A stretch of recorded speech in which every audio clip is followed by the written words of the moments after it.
Subscribe to our channel and click on the bell icon to be notified of future episodes.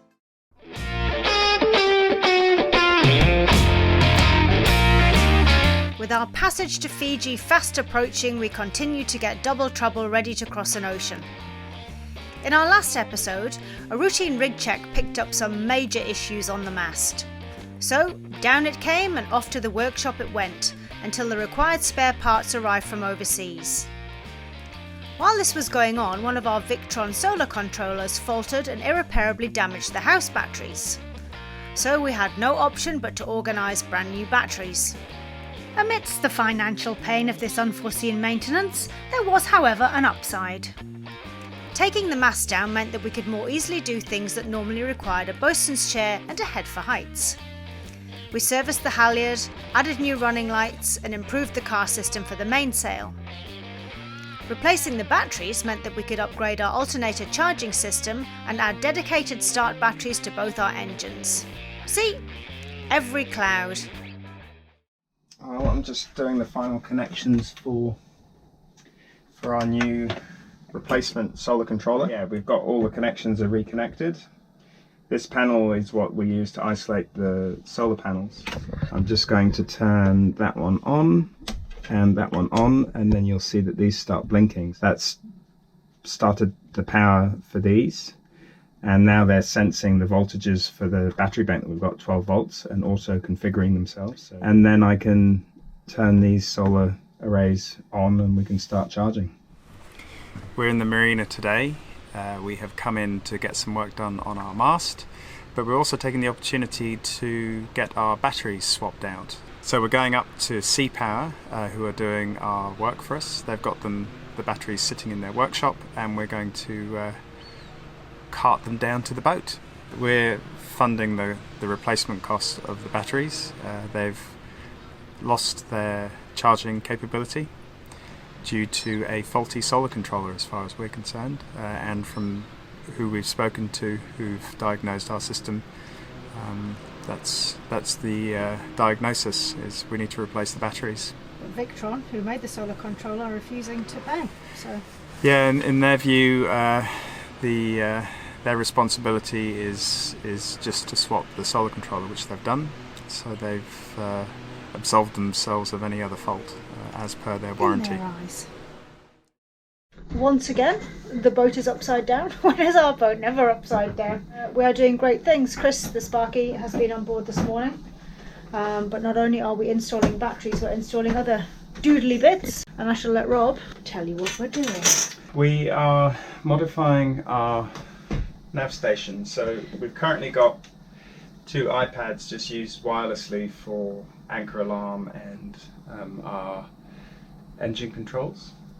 And they just Velcro on here like this, so we'll move those around. But we're also looking at putting 2 additional readouts for our new DC to DC chargers for our alternator and batteries, and we're going to position them here and here. We're going to actually disconnect everything off the back of it and take it up to the shipwright, and he's going to route out and drill the holes properly and mark it all out. What are we up to today? We are running cables. We put little bits of string between the relevant areas, so we're using that as a pull. Not only are the Marriage Saver headsets useful when docking, they're also useful when somebody's inside the boat and the other person's in the engine bay giving instructions, aren't they, darling? Yep. That's 4 batteries out. Old batteries out, a new one's about to go in. And these things weigh 40 kgs.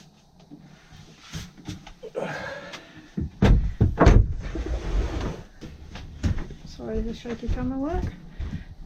That chiropractor's looking good about now. Can't make an omelette without breaking eggs. Actually, that's not very vegan of me, is it? Can't make an omelette without opening a bag of chickpea flour. So as well as Robin, now we've got Chris down in the hole here. Give us a wave, Chris. And Chris is doing very important electrical. What are you doing down there, Chris? Oh, I am making a mess currently. Well, apart from making a mess, because Rob's doing exactly the same thing, but you're doing useful things as well as making a mess, aren't you? Connecting all of these things and putting fitting 2 DC chargers, one for each engine, So Chris is in the engine bay, which is just behind Rob's head there. And my husband is trying to manoeuvre batteries in. So yeah, it's interesting to note, Victron, when things go pear-shaped, it's not just a monetary thing, it's a whole time and hassle thing. Yeah, we're on day 5 of this, are we? Yeah. With the heavy lifting out of the way, it was fairly straightforward to connect the link cables and the batteries back to the boat's electrical system. Got some beeping noises going on. Once we cleared the alarms, we took advantage of being connected to the shore power and gave the new batteries a really good charge. We also tested the new solar and alternating charging equipment over the next few days. The repowering was complete. The mast has been wheeled out of the workshop so we can work on it. The bulb for the nav light is blown. Bit of water that's got in here, I think. Considering they're marine fittings, they're not awfully watertight, are they? These are cheap. Cheap and horrible. The other option is we drill this out and then we put something else new on here. Anyway, John and Rob are having a chat. And then this will bolt to the same plate as this. Yep. And we'll use that. We'll probably end up with another pair of holes just to make sure it's not trying to do that. Cool. Good. Easy peasy. With the right guys on board doing all the drilling, yes. Very easy. If I were doing it, no, not easy. Ta-da! That's in. Pretty awesome, and this is our big new deck spotlight. God, we'll not know ourselves. No. Does it change colour so we can have discos when we're in port? We could have if you'd let me buy that one. But no, man, not we this could one. actually hang a mirror ball This one's just a sensible down from white underneath light. it. Light fitted, wires reconnected, another job off the list. Well, taking our mast down might not have been in the plan for this year, but it's certainly teaching me a bit about the rigging. Yeah, we have some intermediate cars in here, so we're going to use these on our reefing system. So this is going to help the sail fold itself down properly. We've got a removable track here, so there's a couple of screws and a bit of aluminium. So I'm going to take that out, and then we're going to put that in there.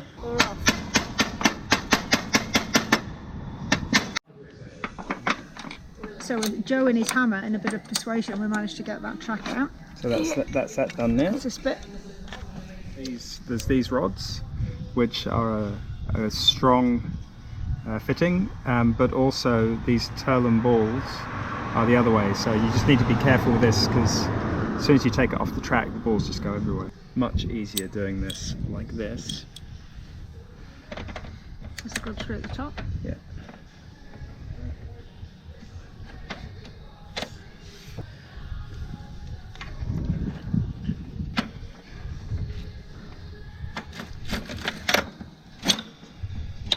So do you want to tell us what you're doing there? This is stainless steel, this rod, and it normally goes in here, and then this channel joins it underneath. So just putting a little bit of lanolin on it, which will put a barrier between the stainless and the aluminium, which is good. And then this bad corrosion. boy is going to go on the screws.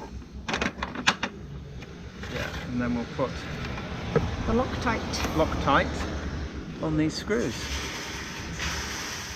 Got a lot Well, done. putting those cars on was a little bit easier, and I thought we were going to have to lift the mast up, but No, it was pretty straightforward, eh? I have to say, it's a pain in the ass getting the mast off, but it's generally been easier to do everything, hasn't it? Okay, done. Hurrah! Nice work. Look at that, and it works. Fantastic. So Rob's about to do some wire squishing. That's a very technical term from a rigger. Extremely.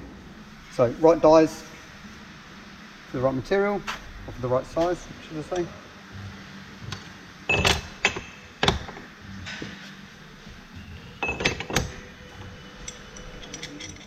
So the wire's already been cut to the right length. Yeah, see that?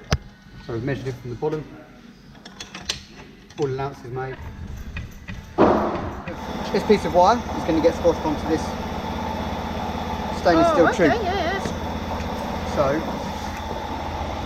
we're going to slide that in there. That's to make sure that we know that when this gets squashed, it gets longer. Okay. So that distance now from the line to the end, okay, is 127 mil. Okay. So it's all going to get squashed, and this is effectively going to get longer. And this line makes sure that we know that that the wire's not being pushed out. Okay. It's in, lined. We've got. Now I'm just going to press the button. And we're checking that our marker's disappearing. Yeah. That means that the swage is actually the wire and the swage are now coming together as one thing. So it's literally just crushing them all together. Yeah. So it's a cold forming process. So if you were to cut that in half, so basically just the crossovers on the wire would be the only voids left in it. Done. We then check to see that the swage, when it's pushed down, Yes. is down to the right tolerance. Yeah. So we're at 1896. 18.9, yeah. So we're within the 0.2 tolerance. So it means that we know that the machine is swaging down to dimension and nothing's going to pull out. Now we talked about that distance from the line here to the end. Yeah. Okay, so now that's gone all the way out to 150 nearly. Yeah. So it's got that much longer. Wow. So that's all the same material that was there has all been squashed in and compressed. That's awesome. We also took this opportunity to top and tail the main halyard. After much discussion, we had also decided to replace our seagull striker. After strapping Double Trouble to the side of the dock, we got a few willing victims to stand on the crossbeams to release the wire tension, and Rob got the hacksaw out. Bang! That was really unimpressive. You built that up. Over-promise, under-deliver. This tensioned wire connects both our bows together and acts as a cantilever to the forestay shroud. The factory-fitted unit had no turnbuckles, so these were added for easier adjustment in the future. So that one's buggered as well? Only on the outside. Oh, well, that's all right then. Yeah. How would we have seen that? You wouldn't. Well, why the hell do they make them like that? Well, the cheap. punches pinned back. This damaged wire could not be seen on the rig inspection. We had discussed leaving this cable in place as part of saving some money, but having seen the broken strands, we were incredibly pleased we had decided to spend the extra and re-rig the entire boat. The next job was to reinstall the mast step. The damaged material had been removed from the bottom of the mast. To compensate for this, a new machined aluminium 10mm plate was added, which brought the mast back up to its original height. That's the step back in then. Alright. Good job, Joe. Thank you for your help. Well, it has just gone 7 in the morning and we are heading over to the working dock very shortly to get our mast put back on. It's going to be a busy morning, but we're hoping we'll be back here at midday and everything will be back on.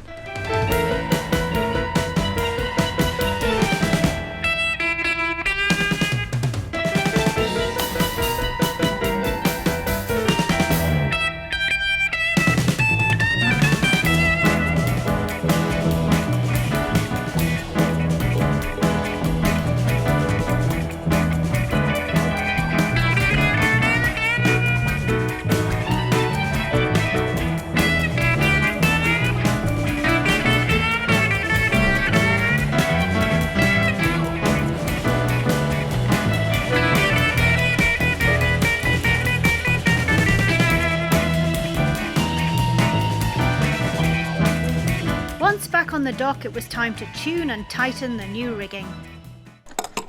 Have you got marks that you're going to there, Rob? Or? Yep. We got a data mark, which is how we were before, with all the calculations for stretch and constructional stretch all done. We're just going to be able to put it back to the mark and check the square at the base, and should be good to go. And you can tighten this one up and then do the other side, or do you have to do bit by bit? No, in this we'll just be able to do one side then the other. Is there an art to tension them, or you just tighten them as tight as they'll go? It's more about how much the boat can tolerate. As long as you can open the door to the head, then we'll be good. On a cat, how much headstay tension you've got directly relates to how much you've got on the cap. So because of the difference in the two angles, we need more tension here to generate the same amount of tension over there. Okay. just because of the difference from your pivoting point. But how do you tell when it's tight enough? On a catamaran, you start winding, and it's more a case of you can feel that as you're winding, it's not getting any tighter, which Right. basically means the boat's coming up to meet the load. Okay. Is the general assumption. Excellent. What we've done here, by the way, is remember before Yes. the plastic jammed down over the swage? Yeah. It was landed on there. Yeah. So by putting a washer in there means that the water's then going to be able to get out and it's not going to get entrapped on the inside. So we're not That's awesome. we're not looking to have any water staying in there because it would deoxygenate and get a bit festery. Isn't it awesome? So- But yet such a simple thing to do. It is. Well, mast back up. Mainsail. Well, not really quite back up. We need to put the battens in, but Almost there. almost done. Lots of maintenance. Nice. Thank you so much for watching. Join us next week as we finish the last minute boat jobs and finally set sail for Fiji. If you're enjoying our videos, we would love you to subscribe to our channel, and hopefully we'll see you next week.